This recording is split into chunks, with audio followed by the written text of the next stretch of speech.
जिनको थोड़ी मतलब कोई सी भी चीज से एलर्जी आके छींक जो आती है उसका है।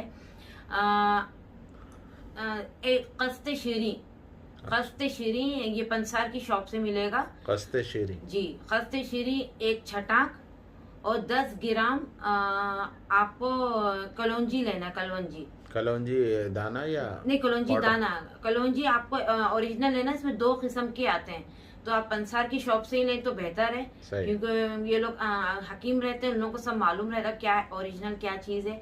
कोशिश करें ये दोनों चीजें आप उधर से लें, इन दोनों का सुफूफ बना लें। सही। कस्ते शीरी ज्यादा लेना है, उसका पाव से पाव हिस्सा जो है ना, आधा हिस्सा सूफूफ यानी इनको क्या आपस में ग्राइंड कर? ग्राइंड करना है। ग्राइंड करके इसको नहर मुंह पीना है, 7 दिन आप पिए, एक ही टाइम पीना है। पानी में मिक्स? जी नहीं, पानी में मिक्स नहीं, स्पून से आपको खा के वो पानी पीना है आपको। उसके ऊपर पानी पीना? जी, फक्की लेनी है? जी, फक्की लेनी है।